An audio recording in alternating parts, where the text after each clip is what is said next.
Somebody recently asked me, how the heck did you get into the restoration industry? And it's funny, I always think to myself, on paper, getting into the restoration business was the dumbest thing I've ever done in my life. And at the same time, I am so grateful that I did. So many great things happened as a result. And I've got to be honest, there's really one reason why I did it, why I was able to kind of muster the courage to do it, and it was my wife, Christina. I wouldn't have done it without her encouragement and just unending support. And she's always been that way. She has this confidence in me that, I'll be honest, I don't quite understand, but appreciate it very, very much. So why do I say this is the dumbest thing I've ever done on paper? Well, it worked out so well that ultimately it was not dumb at all. It was one of the smartest things I've ever done. One of the best things I've ever done. But I'll tell you why I say it was so crazy for me to do this is because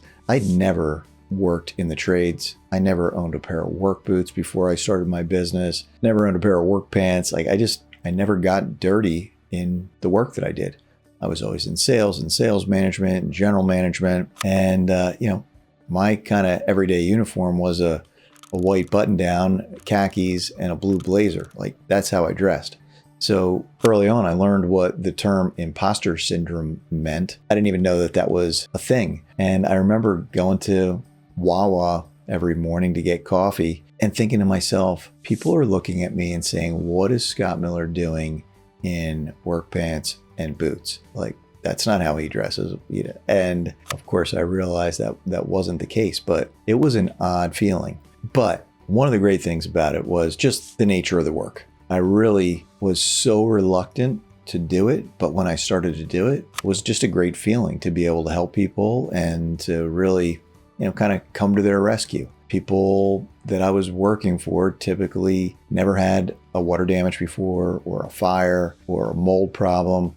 And it was just a great feeling to be able to give people the peace of mind that their home was going to get back into good shape and, be a safe environment for them and for their family. And so that felt great.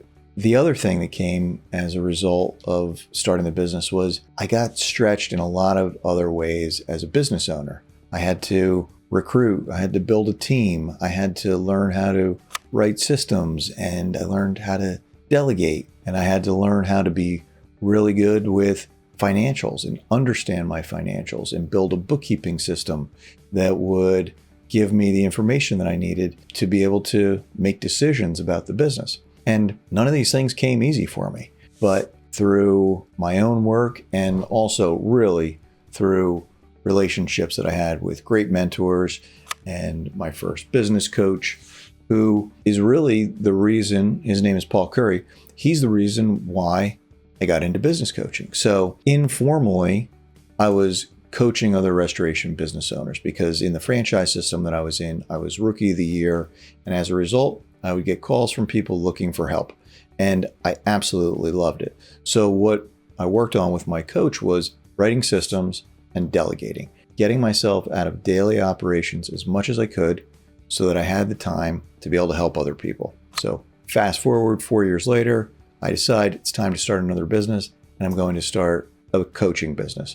And that's what I did. And then 2 years later, I was able to start another business, an auto glass business. And that was as a result of talking to our insurance partners that we were getting referrals from for restoration and asking them, what else do you refer on a regular basis? Auto glass was far and away the number one thing that they referred on a regular basis.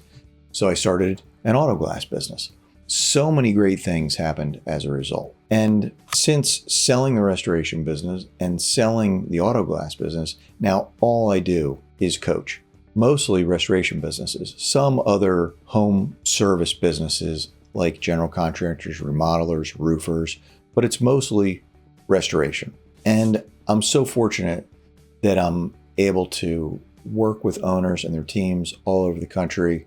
I get so much satisfaction out of helping them to build a better business, build something that they really had envisioned, helping them get out of daily operations as much as they want to, helping them build more profitable businesses so they're able to benefit now, their teams are able to benefit now, they're able to build a business that has more value for in the future when they decide to sell. So many rewarding things about what I do.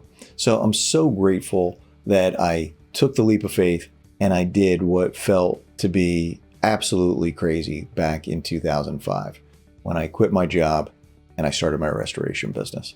See you in the next video.